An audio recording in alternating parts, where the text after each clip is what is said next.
Merhaba arkadaşlar, kanalıma hoş geldiniz. Adım Orhan, uzun yıllardır dünya geziyorum. Bu kanalda sizlerle daha önceki gitmiş olduğum ülkelerdeki deneyimlerimi, tecrübelerimi paylaşıyorum. Arkadaşlar bu videomda size Singapur anlatacağım. Asya'nın modern harikası Singapur anlatacağım. Eğer ilk kez gidecekseniz veya daha önce Singapur'a gitmiş keşfedemediyseniz veya Singapur aktarma yapacaksanız bu rehber tam size göre. Singapur vizesinden gezilecek yerlere, yenilecek şeylere, yapılacak her şeye bu videoda net, kısa, samimi bir şekilde size aktaracağım. Arkadaşlar videoya geçmeden önce videoyu beğenmeyi, yorumlarınızı aşağıda belirtmeyi unutmayın. Diğer hazırladığım rehberlere de göz atabilirsiniz. Japonya, Güney Kore ve diğer ülkelerle alakalı hazırladığım rehberlere de göz atabilirsiniz. Teşekkür ediyorum. Haydi başlayalım. Singapur'a giriş ve vize. Arkadaşlar Singapur Türk vatandaşlarından vize istemiyor. O yüzden çok rahat bir şekilde giriş yapabiliyorsunuz. Pasaport kontrol sırasında geldiğiniz zaman oradan bir QR kod var. Onu tarattığınız zaman bir sayfadan bilgilerinizi doldurduktan sonra o QR kod, en son çıkan QR kodu da okutarak ülkeye giriş yapabiliyorsunuz. Size tavsiyem, eğer aktarma yapıyorsanız Singapur'da 6-7 saat vaktiniz varsa havalimanından metro ile çok rahat bir şekilde çıkarak gezebilirsiniz. Eğer sadece Singapur'a gezmeye geldiyseniz o zaman ise 3 veya 4 günü ayırmanızı tavsiye ederim.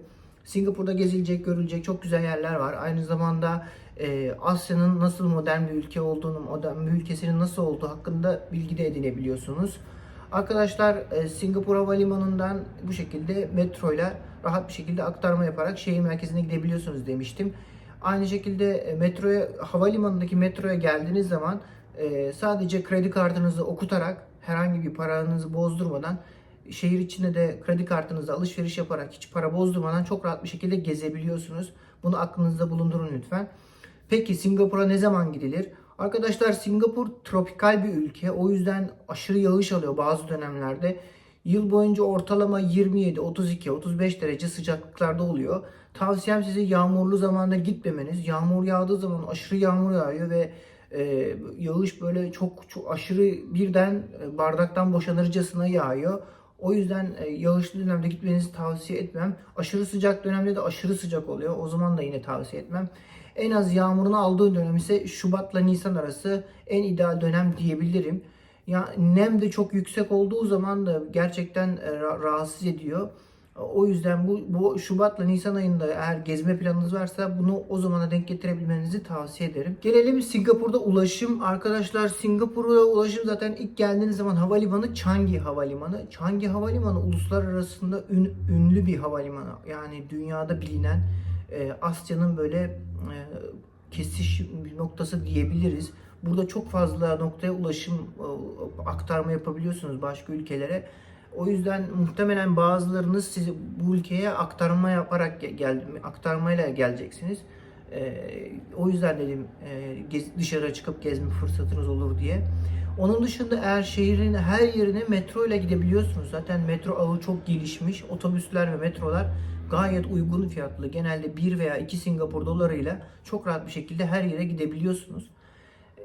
Araba kiralamak veya taksiye binmek gerçekten tam bir eziyet. Taksiyi kesinlikle tavsiye etmiyorum. Bir defa kullandım ve aşırı pahalıydı. Eğer taksiyi kullanmak istiyorsanız, genel ihtiyacınız olursa, burada da yine Grab taksi, işte uzak doğuda kullanılan Grab taksi veya diğer uygulamalar çalışıyor. Uber gibi. Peki Singapur'a geldiniz, nerede kalacaksınız? Arkadaşlar konaklama biraz pahalı ama her bütçeye göre uygun seçenekler var. Şehir merkezi, Singapur çok küçük bir ülke. Yani o yüzden şehir merkezinde kalmanızı tavsiye ederim. Öyle çok şehir dışında kaldığınız zaman çok da bir şey olmuyor zaten. Genelde Kampong Glam, Little India, Chinatown gibi yerler var. Bunlar hem merkezde hem de çok uygun fiyatlara hosteller ve oteller bulabiliyorsunuz. Gene burada şey deneyebilirsiniz. O kapsül oteller, Japonya'daki kapsül oteller var. Onların benzerini burada da deneyebilirsiniz. Eğer lüks bir deneyim istiyorsanız o zaman da Sentosa Island tarafı var. O tarafa gidebilirsiniz. Veya Marina Bay var. Ünlü bir otel var zaten Marina Bay'deki. Duymuşsunuzdur. Zaten gittiğiniz zaman göreceksiniz. Otelde de kalabilirsiniz ama geceliği bildiğim kadarıyla 1000-1500 dolar civarlarında, aşırı pahalı. Buraya da sadece gezmek için gidebilirsiniz. Peki Singapur pahalı mı? Arkadaşlar evet, Singapur pahalı ve Asya'nın en pahalı ülkelerinden birisi diyebilirim. Ama dikkatli planlarsanız uygun şekilde gezmek gerçekten çok mümkün. Çünkü her bütçeye uygun yöntemlerle yol var. Bundan bahsettiğim nedir? Yani metro ile ulaşırsınız, otobüste giderseniz rahat bir şekilde ulaşabilirsiniz. Yemeklerinizi lüks restoranlarda yemek zorunda değilsiniz. Yemek için Hawker Center denilen bir şey var arkadaşlar. Bu yerel yemeklerin yenildiği alanlara tercih ediliyor. Singapur'a gittiğiniz zaman arkadaşlar restoranlarda şöyle bir tane belge var. A, B, C diye temizlik belgesi. Buna çok dikkat ediyorlar. Eğer mesela bu gerçekten dürüst bir sistem. Buna göre mesela restoran temiz mi, pis mi yemekleri onun hakkında bilgi sahibi olabiliyorsunuz. Singapur'da ben gittiğim zaman AVM'lerin böyle en üst katlarında yine tabildot yemek tarzı şeyler var. Bunlardan da deneyebilirsiniz. Bunlar tamamen geleneksel yemekler. Bu Hawker Center'larda genelde ufak ufak atıştırmalık yemekler oluyor. Onlardan gidip alabiliyorsunuz. Gerçekten hem çok daha lezzetli hem de yerel halkın nasıl yediği hakkında bilgi sahibi olabiliyorsunuz. Ayrıca turistik yerlere gittiğiniz zaman da tabii ki orada da bir sürü restoranlar göreceksiniz. Kafeler, restoranlar bunlarda da mümkün. Peki Singapur için kaç gün yeterli? Arkadaşlar Singapur küçük bir ülke bahsettiğim ama yoğun bir ülke. Nüfusunu düşündüğümüz zaman dolu dolu gezmek için benim tavsiyem 3 veya 4 gün yeterli olacağını düşünüyorum. Daha rahat bir tempo ile gezeyim derseniz o zaman 5 gün yeterli olur diye düşünüyorum. Rahat rahat gezmek isterseniz. Gezilecek yerlerde yani peki Singapur'da nereler gezilir? Gezilecek yerlere geçelim arkadaşlar. Gezilecek yerlerin en başında Marina Bay geliyor. Marina Bay Sands and Sky Park diye bir yer var. Bu ünlü otelin bulunduğu yer. Bu bölgenin adı Marina Bay olarak geçiyor. Aynı zamanda Formula 1 yarışlarını izlediyseniz Singapur gece yarışlarını o Marina Bay'in orada zaten tur atıyor araçlar. Onun dışında Gardens by the Bay var. Ünlü bir bahçelerin olduğu bölge var. Hemen yine Marina Bay'in yakınında. Yani bunların hepsi birbirinin yakınında. O yüzden çok rahat bir şekilde, hızlı bir şekilde gezmek mümkün. Sentosa Island gene turistlerin çok sık sık gittiği yerlerin başında geliyor. Eğer Universal Studios tarzı eğlence parkına gitmek istiyorsanız Universal Studios bunun başında geliyor. Yine burada güzel dinozor park temalı veya Harry Potter temalı yerler var. Bunları da gezebilirsiniz. Chinatown ile Little India'yı kesinlikle tavsiye ederim. Eğer daha önce Uzak Doğu hakkında bilginiz yoksa buralara gidip bir göz atabilirsiniz. Chinatown nasıl oluyor, Little India nasıl oluyor. Aynı zamanda buralarda alışveriş de yapabiliyorsunuz. Ünlü Merlion Park var. Merlion Park da yine burada. Merlion Park'ta bu aslan var. Aslanın ağzından su çıkan yer bahsedilen. Herkes görmüştür zaten. İkonik bir yer. Singapur'un ikonik yerlerinden birisi. İnsanlar burada gidip fotoğraf çekiniyorlar. Onun dışında Orchard Road var. Burası alışveriş için önerdiğim yerlerin başında geliyor. Buraya çok fazla insan alışveriş yapmak için geliyor. Botanik bahçesi bu Gardens by the Bay'in hemen yanında bulunan büyük bir yer. Sultan Camisi var. Yine bu Müslümanların ağırlıklı yaşadığı bölgedeki bir cami. Çok ikonik bir cami. Yine burası da güzel bir cami. Buraya da tavsiye ederim. Onun dışında Fort Canning Park var. Yine Instagram fotoğraf çekmek için burada ünlü bir yer var böyle. Buranın adresini de aşağıda size yazacağım. Burada gidip fotoğraflar çekinebilirsiniz. Gerçekten güzel. Onun dışında Little India'daki tapınak Sri Marimannan Tapınağı. Bu da Hint tapınağı. Eğer daha önce Hint tapınağı hiç görmediyseniz, merak ediyorsanız nasıl oluyormuş diye gidip gezebilirsiniz. Ücretsiz bir şekilde giriş yapabiliyorsunuz. Onun dışında yürüyüş planınız varsa gene tavsiyem akşamlar bir tane park var. Sungei Below Wetland Reserve diye bir park var. Burası yürüyüş için tavsiye ettiğim yerlerin başında geliyor. Burada yürüyüş, eğlence için boş vakitinizi şehirden uzakta geçirmek istiyorsanız burası da mükemmel bir yer. Arkadaşlar akşamları ışık şov oluyor genelde Singapur'da. Akşam vakitlerinde özellikle Marina Bay'in olduğu yerde hafta içinde ve saatlerini burada size yazacağım. Bu saatlerde gittiğiniz zaman ışık şovları yapıyorlar. Bunu da ücretsiz bir şekilde hemen kenardan izleyebiliyorsunuz. Gerçekten etkileyici ışıkla su şovu yapıyorlar. Bunu da fırsatınız olursa izleyebilirsiniz. Diğer bir ışık şovu ise The Wings of the Time. Bu da arkadaşlar yine Sentosa adasında oluyor. Akşamları 19.40 ile 20.40 arasında 2 defa oluyor. 10-15 dakika kadar sürüyor. Bunu da tavsiye ederim. Gidip görmenizi tavsiye ederim. Vaktiniz varsa akşam vakti. Peki Singapur'da ne yenir arkadaşlar? Burada Singapur yemekleri genelde uzak doğu yemekleriyle beraber çok çelişiyor. Çok fazla Çinlilerden çok fazla ilham aldıklarını görebiliyorsunuz. Gene Malaylardan çok fazla yemekler var. Hint yemekleri var. Bunların üçünün karışığı diyebiliriz. Daha önce hiç yemediyseniz burada kesinlikle Satay Chicken denikleri böyle denemenizi tavsiye ederim. Satay Chicken'da bizim tavuk şişler gibi ama onların sosu var. Satay sos denilen bir sos var. Onunla pişiriyorlar. Tek farkı o. Yanında bir de böyle küp küp kesilmiş pilavları, evet duydunuz, küp küp kesilmiş pilavlar var. Pilavı böyle lapa olarak pişirip onu küp küp kesiyorlar. Bunu da yanında getiriyorlar. Yanında da ufak ve atıştırmalık sebzeler oluyor. Satay Chicken'ı denemenizi tavsiye ederim. Gerçekten lezzetli. Onun dışında acılı crab var. Chili crab denilen bir yemek var. Yine sokak yemeklerinde göreceksiniz. Bunu da tavsiye ederim. Sabah kahvaltısında ise Hainanese kahvaltı diye bir şey var arkadaşlar. Burada da kaya tost diyorlar. Kaya tost da bildiğimiz bizim sabah tost ekmeğini yağlı, kremalı. Bir de özel bir reçel var. Bunu sürüyorlar. Bunu yumurta böyle tam pişmemiş yumurtayı böyle onun içine banarak beraber yiyorlar. Yanında da kahve içiyorlar. Buna Hainanese kahvaltı deniyor. Hainan aslında Çin'in hemen en güneyindeki ada. Ama bu oraya etki etmiş işte zamanında Singapur'a gelenler bunu oraya getirmişler. Şimdi daha çok Singapur'la ünlü oldu. Aynı zamanda eğer bu sosu beğenirseniz tavsiyem yine bunu reçel olarak alıp götürebilirsiniz.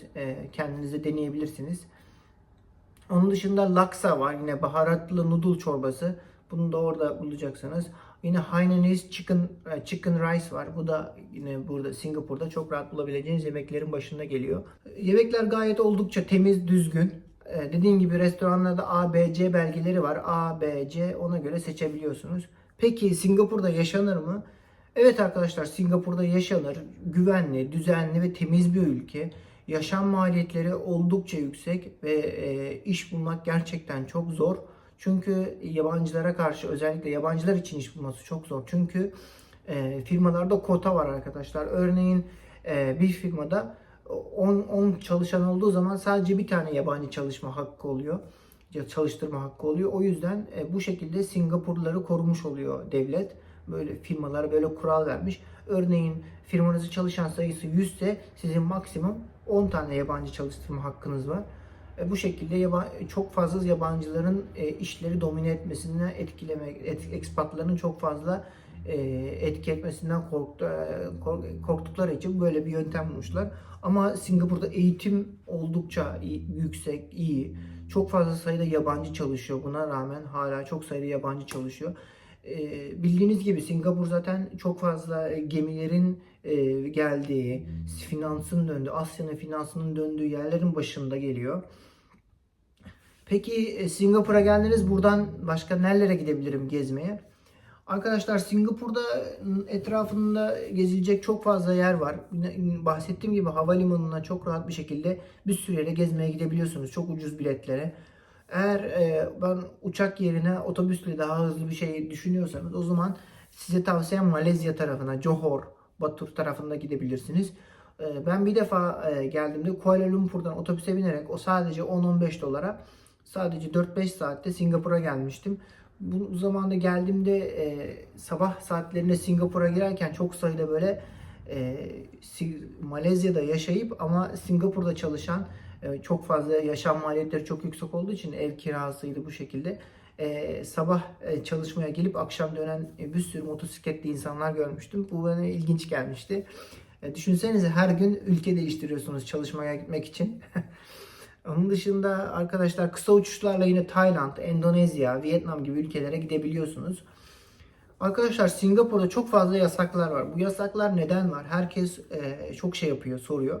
Çünkü arkadaşlar Asya'da insanlar bu bazı ülkelerde bazı sevilmeyen alışkanlıkları var insanların. Örneğin yere tükürmeleri, onun dışında suyu, çöpleri yerlere atmaları veya sigara içmeleri bazı alanlarda. Bunlardan dolayı Singapur halkı bu gelen Asyalıların bu kurallara uymalarını istedikleri için kendi ülkelerinde saygı görmesi istedikleri için böyle kurallar koymuşlar. Örneğin otobüse bindiğiniz zaman otobüste içmeme konusunda çok dikkat ediyorlar. Bunu kesinlikle su bile içmek çok abes görülebiliyor bazen otobüste. Bu kurallara çok dikkat ediyorlar ve kurallara gerçekten çok ciddi uyuyorlar. Çünkü cezası oldukça ağır. Bunu da siz de kurallara uyduğunuz zaman bir problem yaşayacağınızı düşünmüyorum. Arkadaşlar Singapur'a gidiyorsanız rahat kıyafetler giymenizi tavsiye ederim. Hava oldukça sıcak ve nemli olabiliyor. Su mataranız yanında bulunsun. Genelde musluk suyu içilebiliyor. Her yerde tuvalet bulabiliyorsunuz. Genelde internet her yerde çalışıyor. Bedava internet genelde her yerde bulabiliyorsunuz. İlle de ben her gittiğimde hiçbir zaman sim kart almadım. Sim kartsız çok rahat bir şekilde her yere gidebildim. İngiliz tipi bir priz için adaptör gerekli oluyor genelde. Ama bizim burada uzak doğuda kullanılan 2 pinli uçlu seyahat şarj cihazları var. Onlardan göreceksiniz bol bol. Burada o şekilde Avrupa tarzı değil. Yine seyahatinizi planlı yapın arkadaşlar. Seyahatleri gezeceğiniz yerler hepsi birbirine yakın. O yüzden gitmeden önce bir rotaya bakın. Rotanıza göre planlama yaparsanız bazen metroya bile çok bilmeden bazı yerleri çok rahat bir şekilde, hızlı bir şekilde gezebilirsiniz. Evet arkadaşlar, Singapur modern, düzenli ve ilk günden sizi etkileyen ülkelerinden birisi. Umarım bu rehber size fayda sağlar. Sorularınız varsa yorumlarda belirtin arkadaşlar. Videoyu beğendiyseniz beğen tuşuna basmayı unutmayın. Yine son olarak bana sorularınız varsa aşağıda belirtmeyi unutmayın. Görüşmek üzere. Şimdiden iyi yolculuklar diliyorum. Umarım Singapur'da her şey yolunda gider sizin için. Görüşmek üzere.